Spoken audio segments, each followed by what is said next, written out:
Ito ang reading mo, Leo. Welcome back to our channel. Naway nasa mabuti kayong kalagayan while watching the channel. This is a general reading. Kayo nang bahalang magpalit ng situation nyo sa reading ko.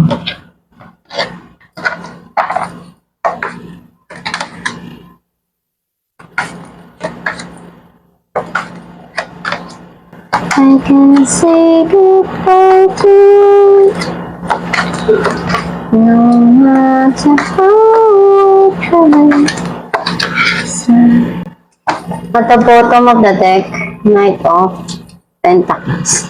I feel like yung energy mo, nasa-sense ko na nandoon yung ginagawa mo, lahat na makakaya mo para mag-provide ng financial o lalo mo pang pinagsusumikapan yung pagtatrabaho, yung makagawa ka ng bagay na alam mong makakatulong sa loob ng tahanan o sa financial.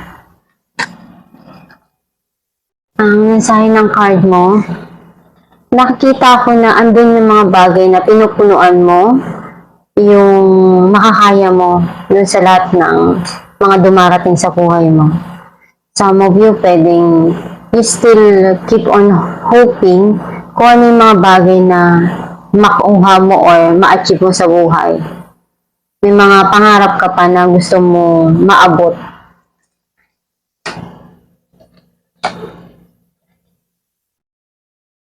Nakita ko na andun yung you're thinking how to invest or gusto mong mag-invest dun sa isang bagay or pagkakaperahan na pwedeng mapaunlad yung financial mo or yung business, career na gusto mong mag-grow yung pera mo, yung makikita mo na gumaganda yung financial mo.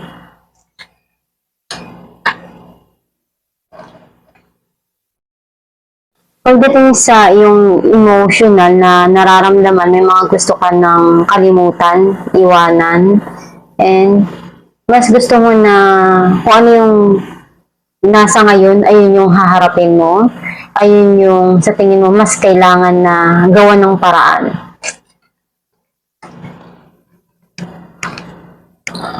Nagkaroon man ng gulo, nandun yung pride mo, pero you still alam mo kung kailan mo ilalagay or gagawin yung sa tingin mo dapat dun sa sitwasyon na yun. Kasi may mga bagay na para sa'yo kung hindi naman kailangan, hindi mo gagawin.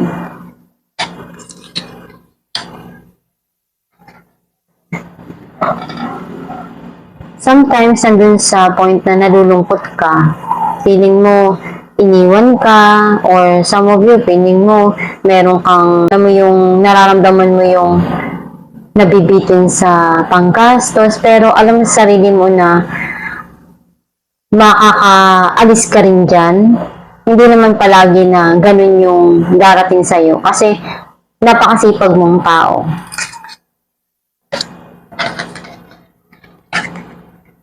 May mga sitwasyon na kailangan na pagdesisyonan kung ano yung tama doon. Some of you may darating dito na pwedeng sitwasyon na itatama ka o ikaw yung magtatama.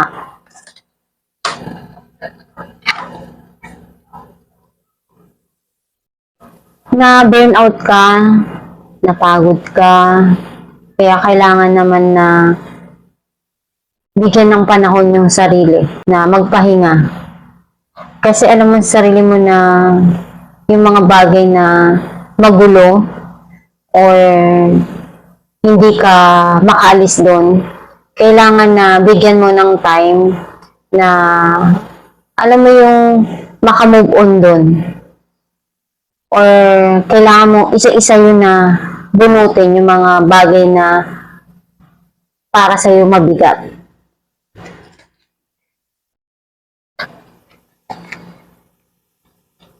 May success and victory na parating para sa'yo. And nakikita ko dito na may ma-achieve ka pa sa buhay na tagumpay para sa'yo na talagang andun yung ikakasaya ng puso mo. Clarify natin the star. Six of Swords and the Star. Andun yung healing and you keep on praying for this na maging okay lahat.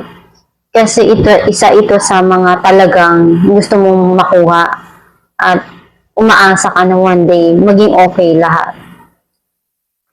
Clarify natin ang Ace of Cups. Ten of Pentacles and the Hangman. May parating na abundance and prosperity. Nakikita ko na nandun yung masaya ka, na kasama mo yung pamilya mo, that you're thinking very deeply na kung ano yung mga bagay na nagkaroon doon ng emotional na nararamdaman, you need to leave it all behind and ipagpatuloy yung buhay. Some of you, nakikita ko na may mga bagay dito na gusto mong ialis yung sarili mo, pero kailangan mo rin kasi na tulungan yung sarili mo to remove yourself dun sa mga bagay na para sa'yo masakit. And I think something here na gusto mo kasi yung long term na maibigay mo dun sa pamilya mo. And masaya ka kapag naibibigay mo yon. Clarify natin ng Five of Pentacles. Queen of Wands and Ten of Pentacles. Nakikita ko na yung mga bagay na darating sa'yo is yung pagtutuunan mo ng attention mo. Kasi andun yung passion eh. May mga sitwasyon na nararamdaman mo nabibitin ka, nagkukulang sa panggastos, pero darating din eh, makakaahon ka din dyan kasi andun yung abundance na darating din sa'yo. Long-term na financial stability na gusto mo. Andun kasi yung tagumpay para sa'yo as long na makita mo sa sarili mo kung ano yung passion mo. Clarify natin ang Ten of Swords.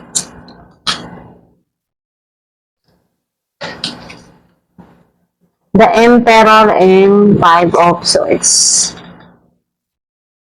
Andun yung pagbabago na gusto mong magawa na dun sa nangyari sa huli or sa past mo.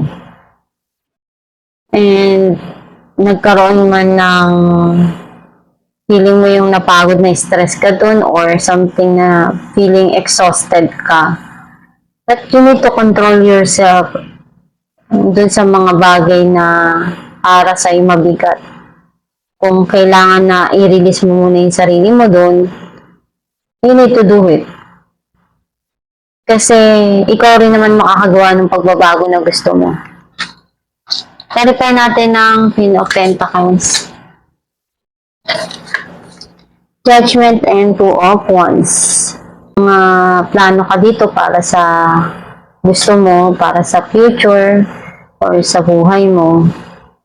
And alam mo sa sarili mo na ibibigay din to sa'yo one day. Kasi ginagawa mo naman lahat ng makaya mo. You work hard, you invest, everything na kaya mo. And alam mo kung ano yung ibibigay sa'yo at the end. Diba? Andun yung good karma na alam mong marireceive mo din yan. Clarify natin ang the Tower.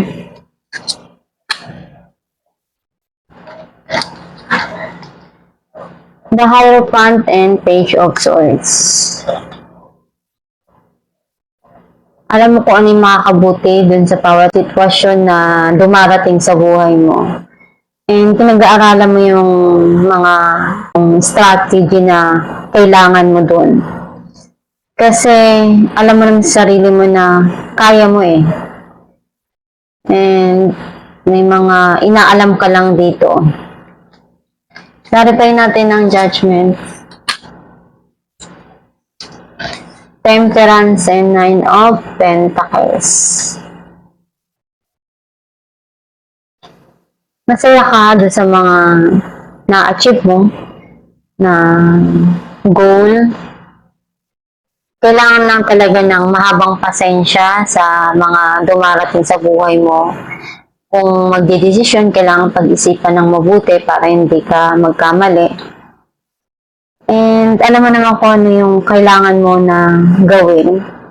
Kailangan lang din ng tamang pagbalanse para hindi ka mapagod ng sobra.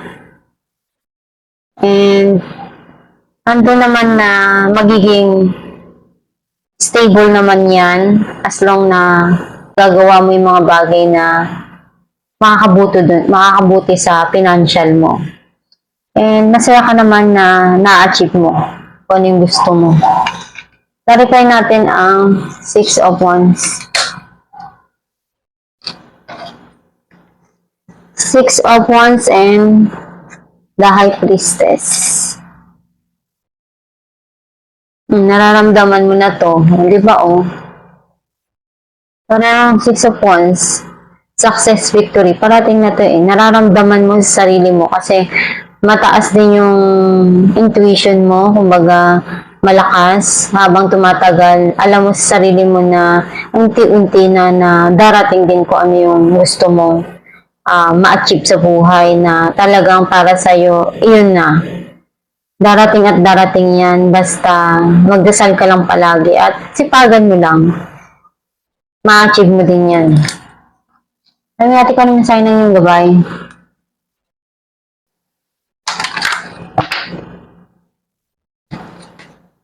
See only love. Look past the seeming errors, mistakes, and misunderstandings and see only the love within each person, including yourself. Your resolute focus upon the love that underlies every situation brings about healing in and dream of who is. Ang mensahe ng yung gabay na tingnan mo lang yung mga bagay na dumarating sa buhay mo, yung may pagmamahal, yung mga bagay na alam mong masaya, and andun yung puso mo. Kasi kung titingnan mo yung mga sitwasyon na para sa'yo masakit, hindi ka makakaalis dun eh. Lalo kang mababaon, lalo kang maguguluhan doon sa mga nangyayari sa buhay mo.